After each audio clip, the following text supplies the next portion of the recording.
Ingrid Escamilla, 25 primaveras. Su padre le dio escuela, era como un dios para ella. Creció con sus hermanas allá en Necaxa, Puebla, y el que le quitó la vida nació en esa misma tierra. Eric Francisco Robledo, 46 años, divorciado hace algún tiempo, ingeniero civil, respetado por su pueblo. Nadie sabía que llevaba el diablo adentro. Según vecinos gritaban de vez en cuando, todas las parejas gritan, no había de qué preocuparnos. Una noche la pelea no fue lo acostumbrado, los gritos como el alcohol tienden a subir de grado. Se transformó, ella lo reconoció, era el mismo de hace años, el del primer empujón, pero esta vez la mató, la degolló y la destolló. Hay más detalles, no voy a hablar de eso yo. Es la historia de un hombre normal, que no era un asesino serial, no. Es la historia de un hombre normal, no era un monstruo que planeara matar, no. Es la historia de un hombre normal, y eso lo vuelve peligroso en verdad, porque es la historia de un hombre normal, y de esos hay millones en esta ciudad.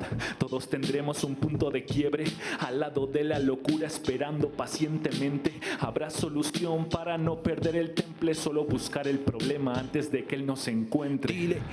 Hay una estructura del machismo enraizada en nuestra cultura de hace siglos, así que compas, nos toca romper el ciclo que empieza con el piropo y acaba en feminicidio. Tú eres violento, la violencia se aprende, no viene de nacimiento, pero también se desaprende. Hazlo por ellos, estás a tiempo, antes de que los que amas cambien el amor por miedo.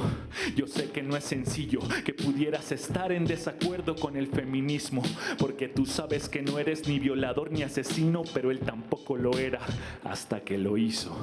Es la historia de un hombre normal, que no era un asesino serial, no. Es la historia de un hombre normal, que no era un monstruo que planeara matar, no.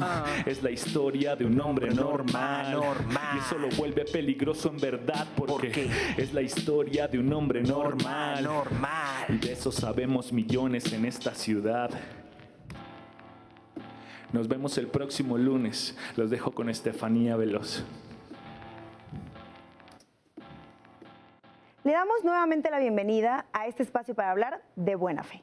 Hoy nos dedicaremos a un tema de importancia central para la gente de nuestro país.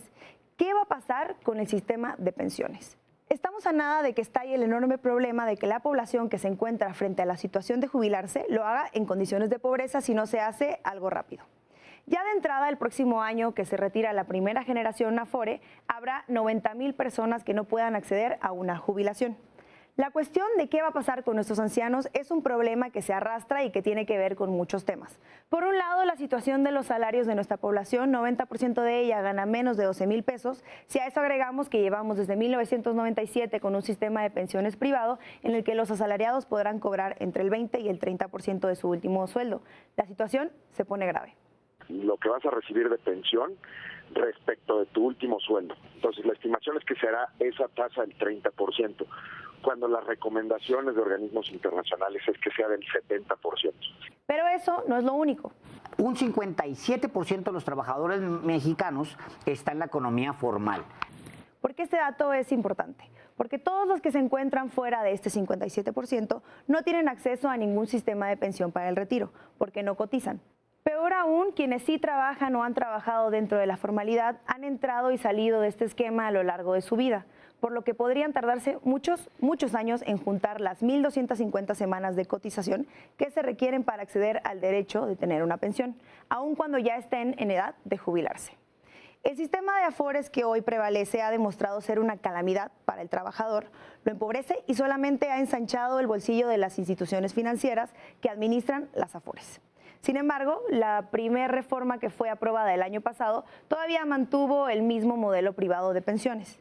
Pero no todo está perdido. En los últimos días el presidente retomó este tema reconociendo la dimensión del problema. Y ya vamos a empezar a analizar una propuesta que incluso la está elaborando el sector empresarial para resolver este problema de mediano y de largo plazo. Está por por verse las características que tendrá esta nueva propuesta, pero el hecho es que ya distintos especialistas y organizaciones trabajan en modelos alternativos al actual, de cara a la tendencia internacional de dar marcha atrás a los fracasos del sistema privado basado en Afores.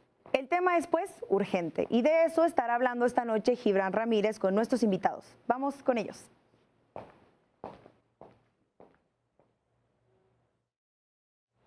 Buenas noches, amigos, enemigos, adversarios, pueblo televidente. Buenas noches, muchas gracias por acompañarnos para conversar de buena fe. Antes de empezar la conversación, quisiera hacer un alto. A veces la conversación pública debería toda hacer un alto para pronunciarnos, por ejemplo, en contra de la violencia feminicida que ha paralizado a la Ciudad de México y a buena parte del país, por Ingrid, por Fátima, y hay que decirlo, por la respuesta insuficiente del gobierno de la República y del gobierno de la Ciudad de México.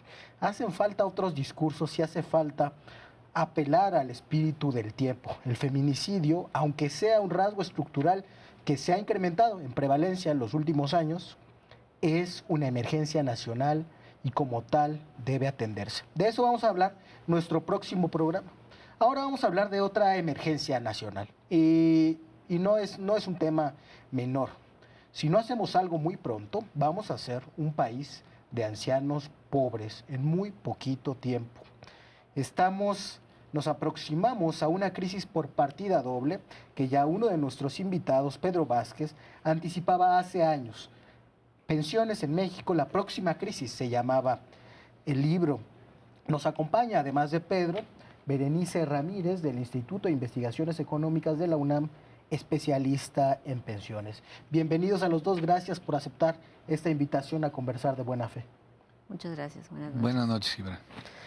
Nos aproximamos mucho más a la crisis, tú lo advertiste en su tiempo, pero ya estamos a la puerta. El próximo año se jubila la primera generación Afore. Y es muy importante saber qué es lo que se va a develar del sistema, de qué está hecha esa crisis. Me gustaría una primera intervención al respecto, tuya, y después vamos con la doctora Berenice. Gracias. Bueno, pues hace unos 9 años el director general del IMSS en su momento anunció que se estimaba que cerca del 69% de los trabajadores que estaban cotizando en el sistema de las Afores no alcanzarían a cumplir los requisitos para poder tener una pensión del nuevo sistema Afore en el 2021. Y recientemente, hace unos días, el presidente de la CONSAR anunció que se ha recalculado esa cifra, que es de 75% el número de los trabajadores que no podrán tener una pensión completa como la que aspiraban, básicamente porque el saldo acumulado no ha sido suficiente o porque las semanas de cotización que le exige la ley tampoco han sido cumplidas por los trabajadores por su ciclo de entrada y salida al mercado informal. No es que no vayan a acceder a una pensión digna, sino que ni siquiera van a acceder a una pensión. Le van a dar su ahorro y van a decir arréglese con eso. No van a llegar ni siquiera a poder exigir la pensión mínima garantizada que se prevé en la ley del Seguro Social. La mayoría de esos trabajadores van a tener una negativa de pensión y tendrán entonces el derecho a recibir en una sola exhibición su dinero, pero digamos, ese no era el propósito original ni la promesa institucional que se hizo. ¿De qué va la crisis que viene, Berenice? Pedro dijo 9 años, yo te comento que hace 23 años señalamos que este modelo de financiamiento de pensiones no iba a dar pensiones. Es decir, en el momento mismo en el momento que se aprobó. en que vimos cómo estaba construido el modelo de capitalización total, ¿no? Y plena. En un mercado laboral como el mexicano, de diversidad de empleos, donde la misma estructura productiva no permite un crecimiento dinámico del empleo asalariado, subordinado, sino de otro tipo de actividades de empleo. Y no se quiso discutir a fondo las características que implica que nuestra seguridad social esté vinculada a un trabajo asalariado subordinado, sin mirar lo que pasa en el sector agrícola, sin mirar en los trabajadores en cuenta propia, sin observar lo que está pasando con otro tipo de actividades que nunca han sido integradas, ¿no? Nunca hemos tenido universalidad ni en el sistema anterior ni en el nuevo, y mucho menos por las características, repito, del modelo de financiamiento. Y una cuestión grave, señalábamos, estamos a tiempo de hacer otro tipo de reforma porque tenemos una población joven en ese momento. Y ahorita nuestro bono demográfico se concluye en 2026, ¿sí?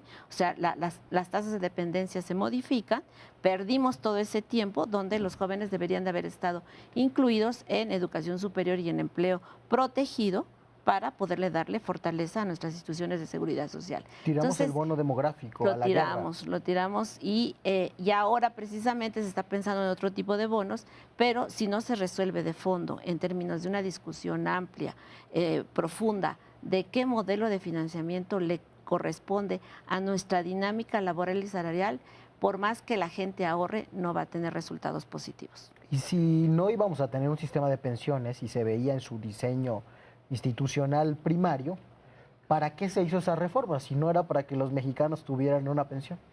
No, o sea, se señalaba para mejorar las finanzas del instituto, para fortalecer el ahorro interno, y evidentemente hay ahorro que significa 15% del PIB, pero es ahorro financiero que no tiene resultados positivos para los trabajadores. Hubo una separación entre el sentido de lo que es la seguridad social, que debe tener una responsabilidad pública, que debe cubrir los ciclos, los riesgos del ciclo vital, y se pasó a la necesidad de tener un ahorro financiero forzoso que fortaleciera nuestras instituciones financieras principalmente. En lugar de procurar la vejez digna, se procuró la salud del mercado financiero mexicano. Así es. Es claro, creo que en eso podemos tener un acuerdo, que el modelo de las Afore fracasó, ¿no? La tasa de reemplazo que vamos a tener se calcula entre el 20 y el 30%. Dicen que los que calculan 30% son demasiado optimistas para quienes alcanzarán pensión. Pero el 75% de los que han cotizado no alcanzarán pensión y quizá tengan que utilizar el ahorro que les devuelvan, muchas veces un ahorro menor a lo que esperarían porque no cuentan y no han estado pendientes con que los han registrado con un salario menor del que realmente tienen. Muchas veces ese ahorro que les devuelvan lo tendrán que utilizar para pintar pancartas, para protestar por una reforma al sistema de pensiones. No se garantiza una vejez digna. Y es algo que no pasó solo en México. Eso hay que decirlo. La OIT ha señalado que en la mayoría de países donde se realizó una reforma similar, privatizadora, fracasó. Y en muchos de esos países esa reforma se revirtió. Hay desprivatizaciones. ¿México debería ir por ahí, Pedro? Bueno, tenemos ciertamente ya una infraestructura para poder captar el ahorro obligatorio de los trabajadores que vale la pena conservar. En el mundo, los trabajadores de todas las corrientes, condiciones y circunstancias sociales no ahorran de forma voluntaria y de manera sistemática. Hay que encontrar un vehículo de ahorro obligatorio. Aquí ya tenemos probado todos los mecanismos para hacerlo. ¿Qué pasa? Que esa tubería está alimentada por muy poquito ahorro. Y un error, una omisión del sistema fue no haber corregido la tasa de contribución que los trabajadores, los empresarios y el gobierno da al sistema de ahorro para el retiro. Se hizo la reforma en el año 95, entró en vigor en el 97 y siempre se estuvo pendiente de dejar para luego, para pronto, el corregir los montos de los ahorros. Hoy los trabajadores, muchos que nos están viendo o escuchando, no saben que de ellos, de su sueldo integral, solo están contribuyendo 1.125% al mes. Eso es muy poquito si yo ahorro 1% y quiero tener pensiones del 100%. No funciona así. Entonces, ha sido una omisión institucional, ha sido una omisión de los tomadores de decisiones y de los actores políticos. En ninguna parte del mundo es fácil la corrección de los sistemas de seguridad social, porque son temas sensibles y generalizados. Pero eso no quiere decir que no se tenga que entrar ahora en un proceso de decisiones quizá más duras, pero al mismo tiempo inevitables, porque si no, el sistema va a seguir quedando corto en términos de sus obligaciones legales y de su dimensión social. Entonces, se requieren modificaciones. Una de las varias es la corrección gradual, pero necesaria, de una mayor aportación de todos los participantes para que el cochinito crezca más rápido. Si no, vamos a tener esta misma discusión de pensiones insuficientes dentro de 10 años y dentro de 20 años. Ahora regresamos con el tema del ahorro. Nada más déjame pedirte a ti tu opinión, Berenice. ¿Hay que transitar hacia la desprivatización del sistema? Mira, yo creo que sí, por las características del mercado laboral. Y la primera discusión es, ¿qué queremos para la seguridad social? ¿Un sistema de ahorro? Pero la seguridad social no se simplifica a un sistema de ahorro, porque la gente incluso tiene sus fondos de ahorro y tiene sus cuentas y lo hace.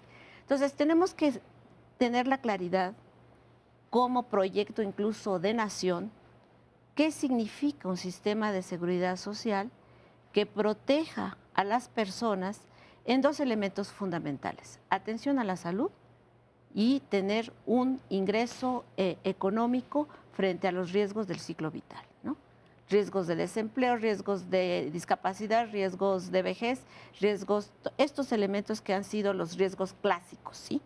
Bueno, entonces, en esa dinámica, esa es la primera discusión, porque todo se ha reducido a que es un sistema de ahorro, pero la seguridad social es algo más donde entra toda la sociedad colaborando.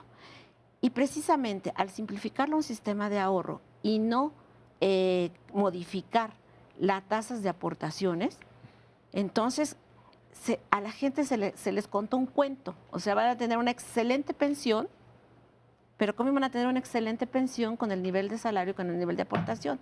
Y hay un elemento. La capitalización individual tiene sus características que pueden servir a nuestra dinámica. El problema es que es capitalización individual de administración privada.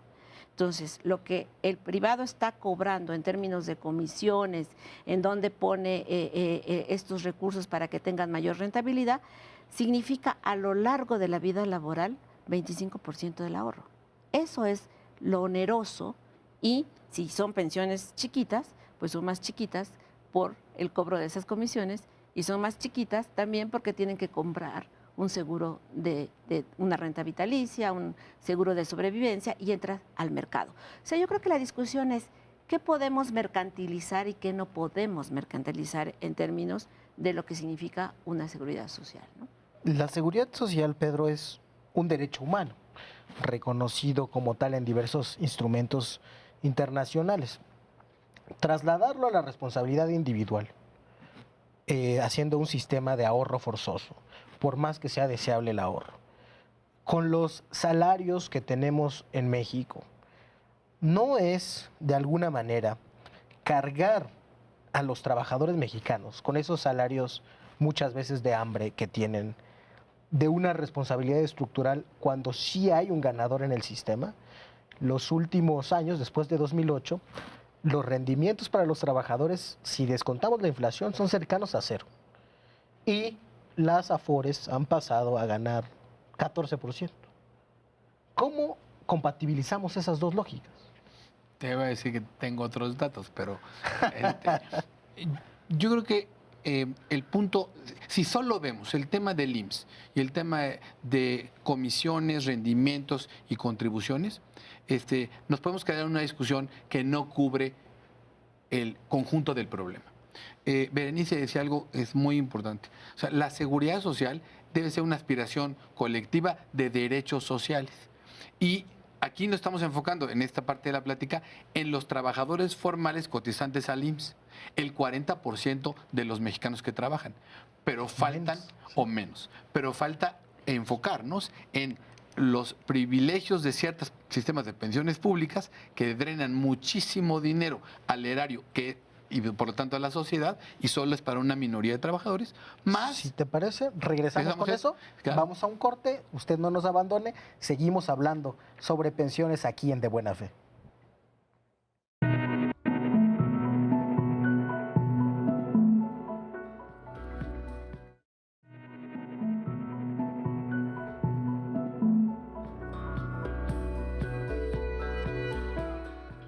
Gracias por seguir con nosotros. Seguimos conversando aquí sobre pensiones de buena fe. Vamos a ver algunos tweets que nos ha mandado nuestro público, algunas preguntas que podrán contestar nuestros especialistas. Por favor, la producción, si me los pone en pantalla. Nos preguntan, en el 97 migramos a un sistema gringo. ¿Es correcto destinar el 15 o 20% de nuestro sueldo al ahorro voluntario? La CONSAR solo regula Afores, pero podría obligarlas a que sean más responsables con las inversiones. ¿Eso podría ser? Bueno, no es exactamente un sistema gringo, pero sí es un sistema que tiene niveles de contribución parecidos a otros países. En América Latina, varios países tienen niveles de contribución al régimen de pensiones digamos, entre 10 y 19%, más lo que se contribuye a salud. Nosotros nos quedamos estancados en ese tema de las contribuciones.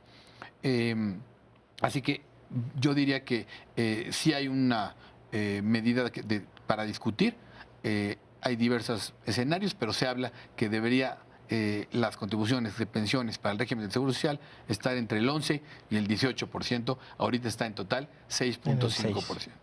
Berenice, ¿la CONSAR podría hacer algo más para regular pues no sé si las inversiones, pero sí la actuación de las Afores? Mira, yo sostengo que si el modelo de financiamiento se mantiene tal cual, no va a pasar nada más, que la gente va a seguir ahorrando y muy pocos van a lograr tener esa pensión.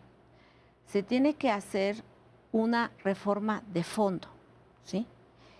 Pedro señaló hace rato sobre las altas pensiones y tenemos un sistema de seguridad de pensiones que lo podemos caracterizar de excluyente, desigual e inequitativo, ¿sí?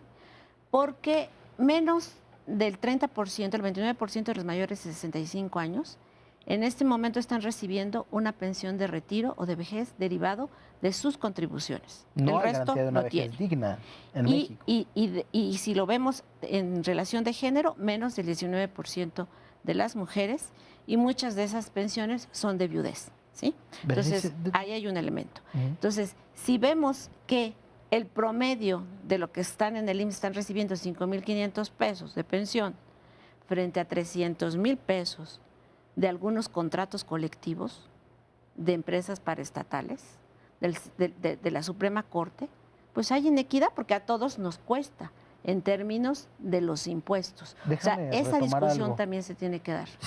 Sí, esto que mencionaban de cómo se drena el sistema y de la desigualdad. A mí me gusta mucho un cálculo que has hecho para ilustrar la desigualdad del sistema de pensiones mexicano. Mientras la mitad de mayor ingreso se lleva el grueso del gasto en pensiones, probablemente cerca del 90%, hay una mayoría de ancianos sin pensión.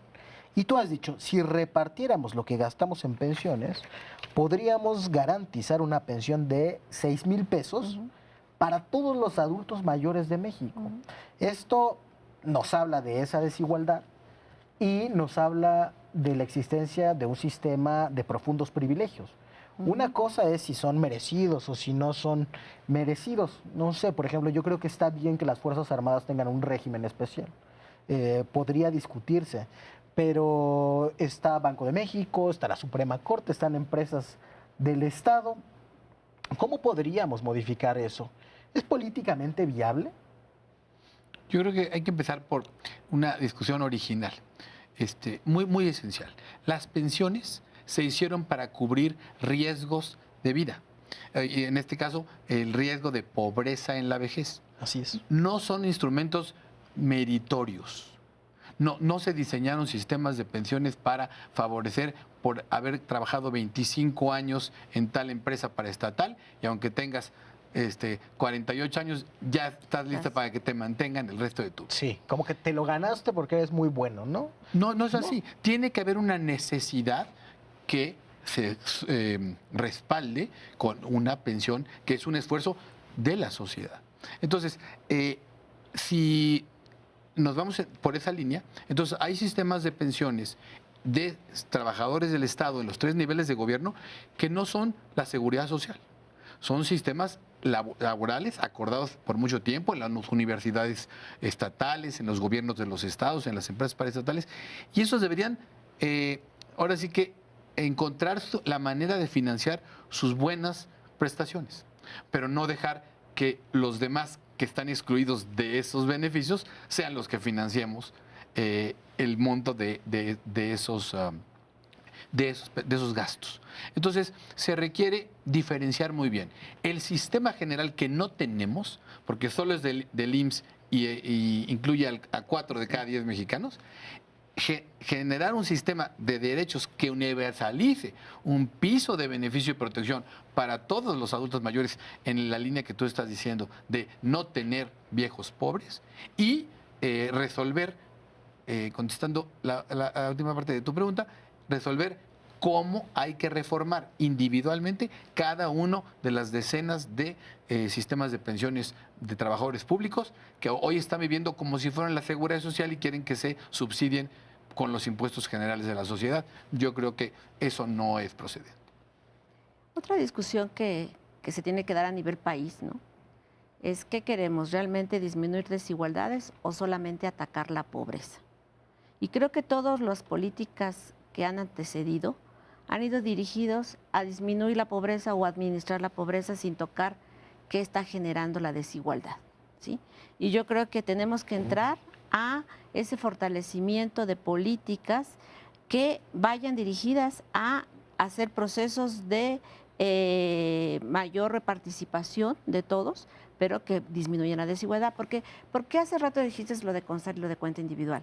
Forzosamente el que más gana va a ahorrar más y va a tener una mejor pensión, pero no le va a pasar lo mismo al que menos gana, que es el 70% de la población que gana hasta 5 salarios mínimos. Entonces, ¿para qué los pones a ahorrar cuando su tasa de reemplazo va a ser del 17%? Y ahí quiero decirte un elemento, incluso el último informe de la Auditoría Superior de la Federación le da la razón a un actuario que trabajó con nosotros al inicio del análisis, que es Carlos Soto, que dijo la tasa de reemplazo va a ser del 17%, y es la que sacaron los de cuenta individual el año pasado, ni siquiera el 26%, el 17%, ¿sí? ¿Por qué? O sea, es lógico, lo que tú aportas, lo que se está ganando, lo que pagas en términos del costo, esa es tu tasa de reemplazo. Entonces, para nuestro tenemos público, que darles la porción certeza del último salario que obtienen como monto de la pensión. Sí. Es decir, están ganando menos de un quinto de lo que ganaron en su último salario. Así es. Pero a veces parecería, Berenice, que la conversación pública está al revés. El último gran escándalo que tuvimos sobre pensiones era porque se recortaban montos en una jurisprudencia de la Corte y se topaban en 10 salarios mínimos, que no es poca cosa. Y sin embargo, ahí sí hubo escándalo. No hacen igual de escándalo los muchos ancianos que no acceden a ese derecho social. Porque no se les ha dado voz, o sea, ahí es donde tú estás viendo también el juego político, ¿no?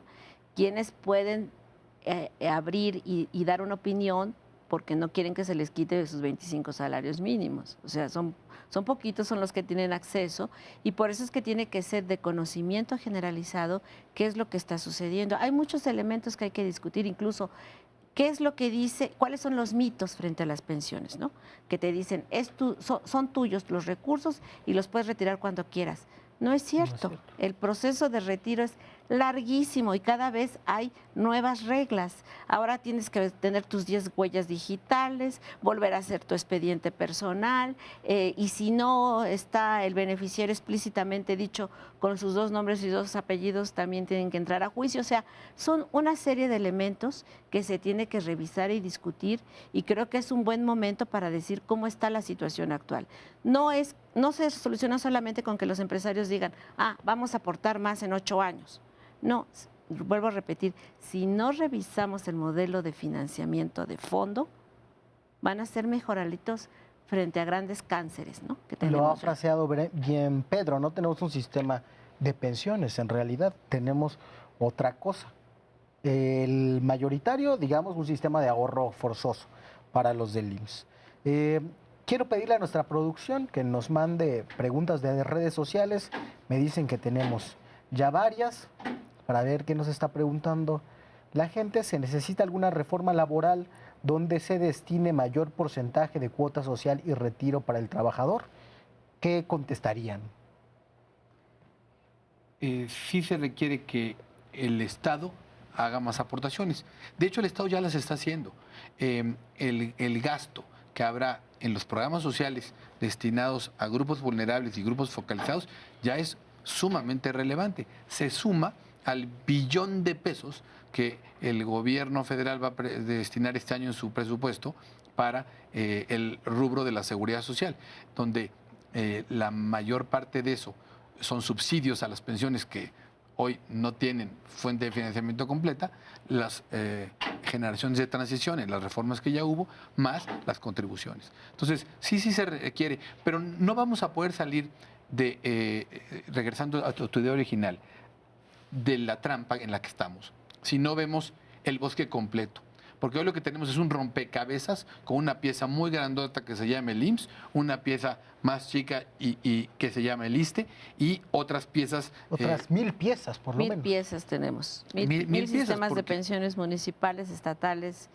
O sea, es realmente un gran rompecabezas de 3 piececitas. Exacto. Y un montón de Entonces, mientras no haya una visión de Estado que busque reestructurar de origen el rompecabezas completo, no como fue hace 70 y tantos años, que digamos, hubo una inspiración de tener al Seguro Social como la columna vertebral de la protección social en el país, pero se dijo, ya la iremos mejorando, la iremos ampliando, la cobertura y la eficacia. Se industrializará el país, se formalizará Exactamente. Toda esa visión de crecimiento, de construcción de nación, iba a hacer que la seguridad social se expandiera. Pues no se expandió. El número de asegurados que hoy cubre el Seguro Social respecto a la población es el mismo que hace 10 años y que hace 20 años. que en el momento de la reforma. Vamos con otra pregunta, por favor. Me acabo de pensionar y me quitaron mi Afore. La pregunta ¿es válido que me lo hayan quitado o puedo apelar ante alguna autoridad? La ley lo dice, si la persona estaba en la ley 73. Lo que ahorra en Afore sirve para financiar esa pensión de la ley 73. Pero esto ha llevado a muchas ambigüedades, o sea, hay muchos despachos de abogados que luchan porque también se les dé el recurso de las Afores, ¿no? O sea, es una lucha por a ver quién se lleva un poquito más de recurso, pero es el elemento para poder darle sostenibilidad a esa pensión que se logró, ¿no? Otra pregunta, por favor. Para mí la única solución sería regresar a la administración de las pensiones al Estado y eso sería algo similar a lo que hace el sistema anglosajón. Bueno, hablábamos de eso, hay una tendencia internacional a volver a dar rectoría al Estado. Sin embargo, y creo que en eso hemos coincidido, las Afores son un elemento que ya está ahí. Son un actor político que tiene su peso, que ha tenido sus aportaciones al país, por ejemplo, fue importante para sostener al país, al mercado financiero del país ante la crisis de 2008, pero que no garantiza seguridad social en la vejez. ¿Hacia dónde tendríamos que ir? Quizás hacia un sistema mixto. El punto es quién manda en ese sistema mixto y cómo debería organizarse. ¿Tú qué opinas, Berenice? Mira, la coyuntura actual es una coyuntura muy importante. Si el gobierno está hablando como prioridad el bienestar, se requiere la instrumentación de una seguridad social lo suficientemente sólida que logre una cobertura amplia, ¿sí? Ha dado varios pasos, pero parece que también se requiere hacerle llegar más análisis y más información de cómo funciona este sistema. Está ya la pensión de bienestar, que ha sido importante para la mayoría de la población mayor de 65 en las zonas indígenas y rurales, mayores de 68, pero todavía sigue siendo de muy bajo monto. No llega ni siquiera a la canasta alimentaria, ¿sí? Para poderle dar mayor sostenibilidad. Tú dices, las Afores han hecho aportaciones, desde mi perspectiva, no. O sea, por más que le busco en términos de sistema financiero, realmente sus inversiones han sido a sectores que no se ve en la dinámica de crecimiento y de empleo. ¿Sí? Regresamos después de un corte. No nos dejen, regresamos para conversar de pensiones.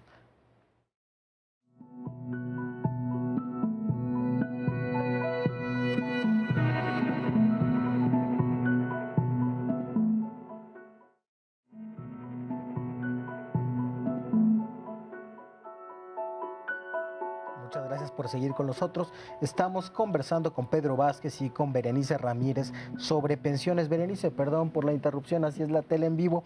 Nos decías que las Afore no han tenido una aportación real a la vida nacional por cómo invierten. Sí, mira, el 50%, o sea, un poquito menos, 48, se va a bonos gubernamentales, ¿sí? ¿Cuál era la idea original? Que realmente ese ahorro se convirtiera en inversión productiva. Pero muy buena parte se ha quedado nada más en ahorro financiero que busca la rentabilidad vía acciones, bolsa de valores, y se vincula con el sector financiero internacional, e incluso se busca cada vez que se amplíe la renta variable internacional en lugar de observar cómo puede servir al país. Sí. Si hubiera sido favorable, tendríamos infraestructura nacional importante, tendríamos sector empresarial importante, pero no, porque la idea de la política económica en los últimos años era que la rentabilidad viene del sector financiero, todo este proceso de financiarización, ¿sí?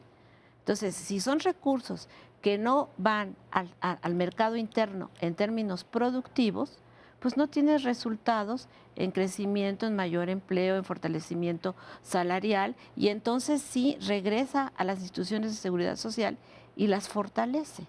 Ese elemento no se observa, ¿sí? ¿Qué es lo que hacen en CAS? Las carreteras. Pero las carreteras nos cuestan a los que transitamos por ahí. O sea, ha sido un mal negocio para el Estado, ¿sí? Y para el país todo. Y para el país. ¿Tú opinas lo mismo? ¿Las Afores no han aportado a la vida nacional? No, yo personalmente creo que lo que le ha faltado al sistema es mucho más grande que la administración financiera de un particular. Y les falta a las Afores revisar aún más el tema de las comisiones, pero en el tema de los rendimientos hacen lo que pueden. Digamos, ahí sí es un tema del regulador. Y no es que quiera defender a la Afore, pero si está regulado y el marco de lo que se puede hacer con el dinero, pues no lo inventan las administradoras. Así que en justicia habría que decir que esa es una chamba del lado del gobierno. ¿Y por qué no lo aplican? Por ejemplo, la CONSAR podría topar lo que las Afore gastan en fuerza de ventas, que es un montón, y no se hace. ¿Por qué no se hace? Yo creo que, bueno, se han hecho de manera indirecta cosas como regular los traspasos para que no haya tantas fuerzas de ventas, porque había además manoseo y manipulación del trabajador para que se pasara a una Afore que no le convenía. Y se han hecho procesos digitales y de trámite para evitarle al trabajador la posibilidad de irse a una Afore donde le están ofreciendo espejitos a través de un agente de ventas. Pero otra vez, el meollo del asunto tiene que ver con la construcción sistémica del tema. Sí hay que hacer algo en materia de traspasos, sí hay que hacer algo en materia del régimen de inversión, que aunque sea avanzado, todavía le falta para que el trabajador pueda tener una administración mucho más a fondo profesional cuando hay un horizonte de largo plazo para su dinero, sacarle más jugo en el tiempo. Pero en realidad, digamos, aunque ahorita agotáramos la discusión y dijéramos todo esto es lo que habría que hacer con las Afores, resulta que no vamos a resolver el problema de la inseguridad social, de la falta de protección y de la falta de una estructura de Estado que atienda los derechos de los riesgos sociales. ¿Cómo debe ser un nuevo sistema que sí atienda a todos estos factores? Yo creo que tiene que revisarse de origen qué queremos, para quién queremos y de dónde va a ser financiado. Hoy el diseño constitucional de la Seguridad Social parte de una relación formal de trabajo, sea en el sector privado o en el sector público. Y como si la informalidad no existiera, Berenice lo ha dicho por 2 décadas, se requiere vincular al mercado laboral con la Seguridad Social para que estos dos fenómenos se hablen con un sentido de mucho más protección social. Entonces, se requiere un rediseño, se requiere que ciertos privilegios o sistemas de pensiones muy favorables, muy generosos, pues encuentren su propia manera de financiarse, ¿no? Bueno, vamos a ver 3 preguntas de nuestro público y les voy a pedir un comentario después de eso para ir cerrando. Vamos a verlas en serie. Benjamín Segura González, ¿pueden desaparecer las administradoras de Afore y que el gobierno administre las pensiones? Las Afores obtienen ganancias millonarias y dan pensiones miserables. Vamos a la siguiente, por favor. Laura Luque, ¿dónde podemos seguir y comunicarnos con Berenice Ramírez? Mire, si la busca en Google le va a aparecer la página del Instituto de Investigaciones Económicas de la UNAM y su correo. La doctora es una persona muy abierta. Y la siguiente, por favor. No es justo que las Afores nos cobren comisión, aun cuando por sus malas decisiones de inversión nos provoquen minusvalía en nuestros ahorros. Creo que las preguntas sintetizan muy bien los dilemas que hay entre administración estatal, entre la injusticia del sistema. Repito, con lo que empezamos, ¿para dónde debemos de caminar, Berenice? Mira, primero es reconocer que la situación actual tiene dos caras.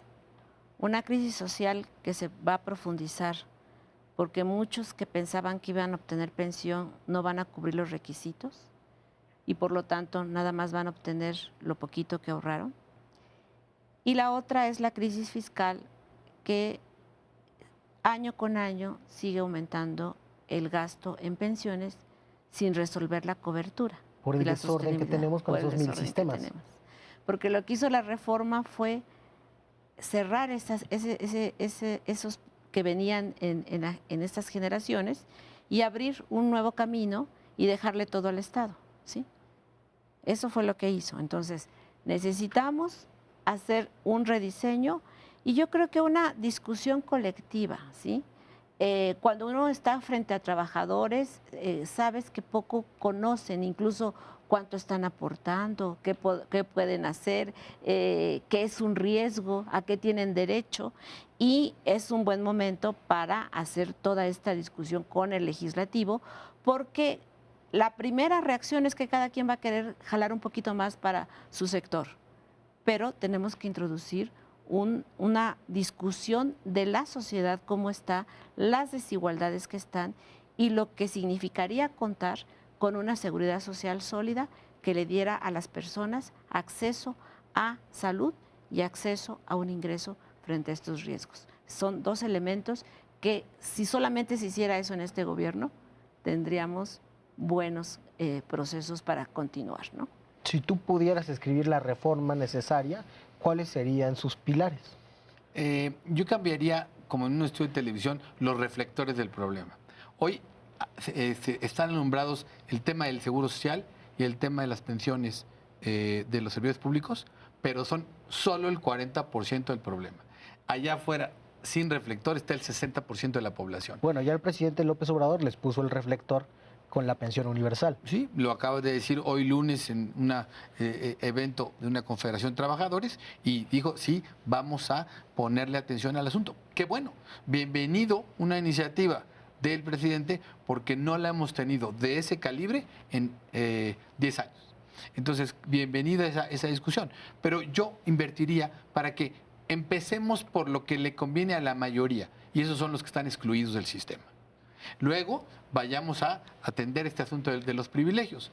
Y ahí, otra vez, entre discusión práctica, legal e ideológica, ¿el Estado es el mejor administrador?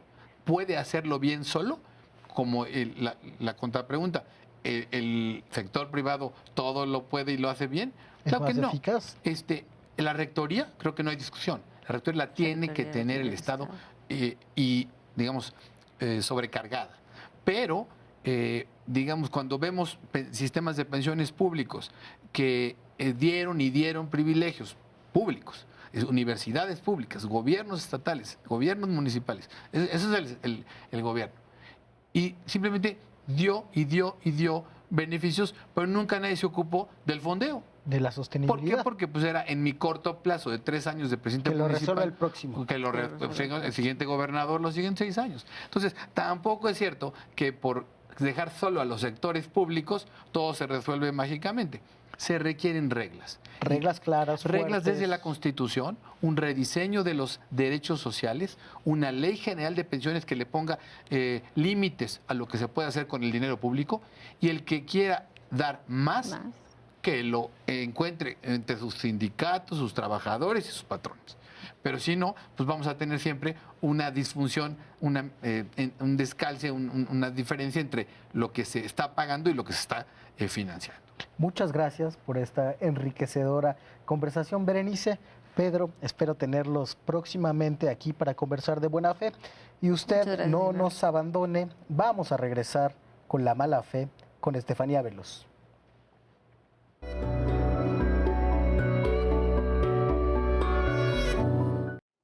Ahora vamos con esto que en días pasados fue muy explotado por medios de comunicación y sobre lo que merece la pena establecer algunos matices y acentos. La semana pasada, el titular de la Fiscalía General de la República, FGR, Alejandro Gertz Manero, causó revuelo al supuestamente proponer en una reunión con la bancada de Morena que el feminicidio desaparezca como delito y ahora se tipifique como homicidio doloso contra la mujer. ¿Cómo entiende la ley un feminicidio? El feminicidio es un tipo penal autónomo en relación con el delito de homicidio, pues si bien la vida también es un bien jurídico tutelado por la norma que establece el artículo 148 bis del Código Penal para el Distrito Federal, el sujeto pasivo siempre será una mujer. No es secreto que en México el acceso a la justicia para las mujeres es nulo, en un ciclo entre revictimización, de disuadirles de poner denuncias, con investigaciones lentas y mediocres. Debido a lo anterior, las notas de los periódicos señalando una supuesta filtración causaron mucha indignación. Después de que el presidente Andrés Manuel López Obrador dijera: que las cosas queden como están. A esto se llegó después de una cadena de declaraciones que explotaron en medios de comunicación. Pero según el fiscal, la filtración de lo que supuestamente dijo en aquella reunión con legisladoras y legisladores no es para nada atinada. Comenzó una información absolutamente contraria a lo que yo había dicho, pero es al revés. Entonces, ante esa preocupación, hicimos una información de manera formal de la Fiscalía y la enviamos a todos los medios explicándole lo que le estoy comentando a ustedes hoy con esta claridad. Y en lugar de tomar esos datos, empezó una especie de descalificación como la que usted señala, que francamente me parece muy inadecuada. Es decir, ¿qué estamos haciendo? Primero, visualizando un problema muy grave. Segundo, estableciendo que hay un grupo muy delicado de seres humanos, que pueden ser los niños y en este caso las mujeres, a los que hay que proteger. El delito no está, de acuerdo con nuestro punto de vista, lo suficientemente claro como para poder hacer esa defensa. ¿Por qué? Porque en los homicidios no tenemos ese aumento y en los feminicidios sí. Todo es de lógica elemental. A ver, intentemos entender a qué se refiere el fiscal. La norma federal describe 7 causales distintas que prueban las razones de género dentro de un homicidio. No es necesario probar todas, con que se presente una de ellas es suficiente para considerar un feminicidio. Las causales no son para nada complejas, de hecho, son las más comunes. Por ejemplo, el hecho de que el cuerpo haya sido expuesto en la vía pública.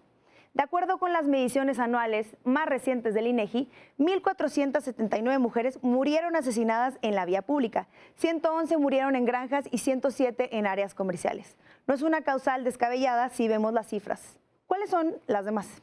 Que existan antecedentes de violencia del sujeto activo hacia la víctima, a través de amenazas o algún periodo de incomunicación previo a su muerte por parte del agresor en contra de la víctima. Que se presenten signos de violencia sexual. Que tengan lesiones o mutilaciones degradantes, que haya existido entre la víctima y el sujeto una relación sentimental, afectiva o de confianza. Sin embargo, aún con estas 7 causales, cada entidad interpreta de manera diferente qué es un feminicidio, porque eso depende de su código penal local. No existen datos suficientes para saber con certeza cuántas mujeres pierden la vida por la violencia feminicida, ya que no existen metodologías homologadas. Por otro lado, es verdad que no siempre hay que confiar en los números, algunas veces mienten. Pues en el 2017 el INEGI reportó 136 víctimas más de las que contabilizó el Secretariado Ejecutivo del Sistema Nacional de Seguridad Pública. En el 2018 hubo 3,607 mujeres asesinadas en México. De ellas, 2,746 fueron clasificadas víctimas de homicidio doloso y solamente 861 como víctimas de feminicidio. Esta información no es un reflejo real de feminicidios, sino del número de víctimas que el Ministerio Público así clasificó. Estas diferencias técnicas legales tienen un impacto en las estadísticas y en la manera en la que se intenta castigar un delito. Un ejemplo. El caso de Sinaloa y Baja California Sur. En el 2018, en Sinaloa no se consignó ningún homicidio doloso de mujeres. Las 49 víctimas que hubo fueron registradas como víctimas de feminicidio. Ese mismo año, en Baja California Sur, se registraron 25 mujeres víctimas de homicidio doloso y ninguna fue catalogada como feminicidio. Esto no quiere decir que en Baja California Sur no exista la violencia machista. Simplemente da cuenta de que a ningún juez le pareció que algún homicidio merece la pena consignarse como feminicidio. En realidad, la Fiscalía General de la República no cuenta con elementos para sostener la valorización que hizo principalmente porque el feminicidio es generalmente un delito de fuero común que no es investigado y judicializado por dicha instancia. Una cosa sí es cierta, el concepto de feminicidio ya existe y en México es muy necesario, pues más de 40% de las mujeres ha sido víctima de alguna agresión sexual y 6 de cada 10 mujeres mexicanas han enfrentado algún incidente violento. El objetivo principal de que exista la tipificación de feminicidio es acreditar las razones de género que llevaron al homicida a matar a una mujer. ¿Por qué? Porque en un país donde hay más de 30,000 homicidios violentos al año, tener un tipo penal que haga diferencia entre estos es fundamental. Lo que sigue es que las fiscalías tienen que investigar con perspectiva de género y eso solo se hace con recursos y capacitación de personal. Con esto me despido, soy Estefanía Veloz y seguimos con Gibran. Muchas gracias, Estefanía, muchas gracias a Danger, gracias a Berenice, a Pedro y gracias a usted que nos está viendo. Nos vemos la próxima semana para seguir conversando de buena fe.